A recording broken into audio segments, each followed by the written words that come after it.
as most people know, but probably know by now, it was a 1-point game. That was down to basically, depending how you view it, a deliberate out of bounds that was either called or not called because of rules that I guess we're all unsure about. And that's the big point I think I have, is that we're all unsure about this, about what sort of rules we're meant to be following here. Because it was asked to the umpires, can they review it? They said no. It was asked, in the footage we've seen, to me, it looks like the ball goes out before the siren, and goes out before the siren goes, and you hear the umpires say, call it. Pay it. And then they said, siren goes. To me, interesting set of circumstances. Personally, I think it was a deliberate out of bounds. I think it needs to be looked at, that needs to be allowed. If that's the case, it needs to be allowed that needs to be a free kick if it's after the siren. Eliminate all debate. I should say it's an interesting one, because what if that ball had skidded out after the siren, per se, and then it was called deliberate? So you're saying, like, what if it was the other case? Because I'm not debating, it was a clear deliberate. It was going to get called before the siren went. If you're saying in terms of, right, how kicks it out with the intent to be deliberate, but the siren goes, but it's heading towards the boundary, you want that to be called deliberate?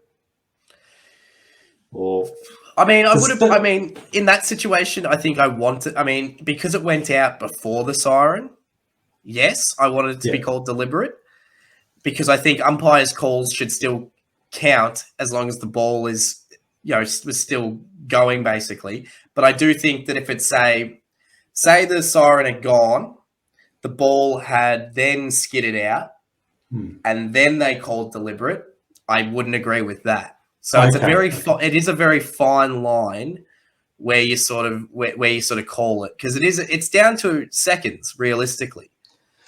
Yeah, I actually want to bring up that part with the seconds. So that before that deliberate, there was another deliberate with about 15 seconds to go. I think maybe 13 to be exact. That was paid. That was no debate there. I'm not sure who kicks it to Aish. Jordan Clark. Clark kicks it to Aish. That chews up 3 seconds before Aish pops it inside 50. Those crucial 3 seconds would have made the difference. Yeah. That would have been paid deliberate. And we're seeing the exact same kick that Ballantyne would have had in 2011, 2012, that derby against West Coast, where he thinks he kicks the goal, but it's punched on the line, or clearly a point for West Coast to hang on. That would have been the same scenario. Someone would have had to have run around or done a Jack Newrins, had a shot. I reckon it would have been a score, in case it was paid as deliberate. But it was weird seeing the arc vision compared to the live vision, where the ball bounces out, then the siren goes before the umpire calls it out. Yeah. And then the arc vision shows it, the siren going, and then the ball goes out, or I think just before. So basically, it's a case of the boundary umpire then call it in time before the siren went. And it's not the boundary umpire's fault. It's not the boundary umpire's fault. He tried to call it straight away. He's just doing his part. The central umpire's going, we're going to pay it. And that's another weird point as well, for the central umpire to go pay it before the event's even officially occurred. Yeah, like no consideration. He immediately saw that as deliberate. An interesting one. What I think this leads to, though, is nobody's talking about this. Like, no one is bringing this up. You can bring this up. I feel like I want to deflate it a bit, but you bring it up. I'll provide my reasons. Now, I'm sure there's a ruling behind it, and I'm sure there's a reason why it can be done. Because we've brought this up. I've brought this up in terms of we've seen goals reviewed once it gets back to the centre. Yeah. So of course I look at it that way in that terms, right? But Matty Taberner had a goal, I believe it was in the first quarter, where he took the mark, admittedly juggled it over the line, but they called it a mark. He's then put on his line, chews up about 15 to 30 seconds, and kicks the goal. Yeah. And then basically, as soon as the umpire runs in for all clear, instead we get, I'd actually want to check the mark first. And I'm like, okay, wait a sec. You've already. Why aren't you sitting there as an umpire immediately going, no, no, no, no, no. This needs to be reviewed immediately if you're not sure about it. Instead, they put him straight on his line and basically let him have his shot and let a goal go. I believe it ended up being a point for Freo, and then ended up resulting in a kick in. So, like I said, admittedly, yes, it was juggled over the line. Correct call was made in the end. But I'm just a bit confused how you're allowed to call it back and make that whole 15, 30 seconds null and void for no reason. I want to come at this with a different angle, and it's more of a timing thing.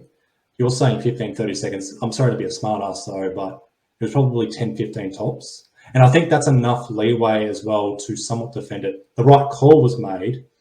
So what's happened is Tapper's juggled it. He's been set up. This is more of a goal umpire issue in that he wasn't assertive enough. And Derm said it best on commentary. It's just the goal umpire just wasn't assertive enough. So Tapper's pushed back. The umpire's paid it a mark. He hasn't really consulted with the boundary umpire or the goal umpire, which he should have done. Sets up Tapper. Tapper runs down, kicks the goal. The goal umpire doesn't signal a goal and then does whatever. The goal umpire is like, no, hang on, I want to look at this.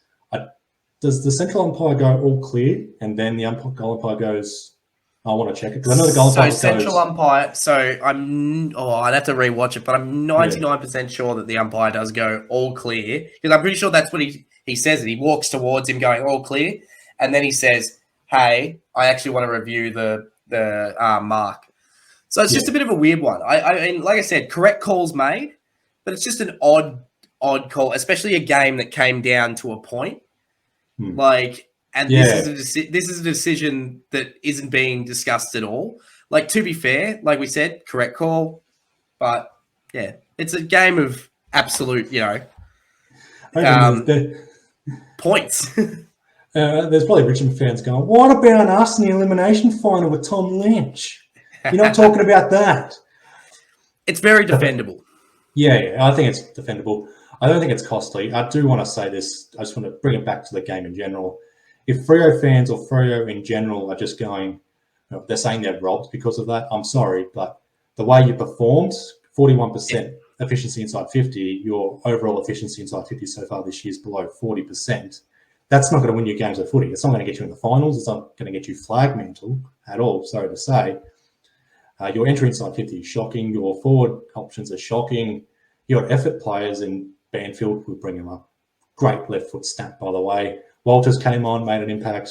Jager kicked 2 quick goals in that final quarter. Brendan Cox went down forward, kicked the goal. He made a presence. He did well. He made a presence in 2 minutes compared to Tabiner and, Amos. He was late in. Amos, wasn't very impactful, unfortunately. Yeah, just a few things to figure out with Freo. I'm looking at the live scores now with West Coast and GWS, so it looks like West Coast could very well have a win on the board before Freo do. So the derby will be a bit interesting with Freo trying to figure out a few things.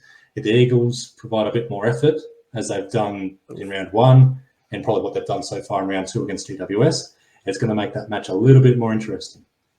North Melbourne start the season 2-0, I think just the third time in VFL AFL history where a wooden spoon side has started the season 2-0 and the reigning premiers are 0-2. I also want to touch on third time in history as well of the VFL AFL. Both sides captained by Indigenous players. Alex Pearce for Freo and Jai Simpkin for North Melbourne, which is pretty good to see. We love it. Nat Fyfe was a laid outs, which probably was a bit of foreshadowing for Freo's loss here. And he will miss the derby from what I hear. Oh, he's been ruled out already. And North Melbourne have Hawthorn next week in Tasmania. A good chance to go 3-0.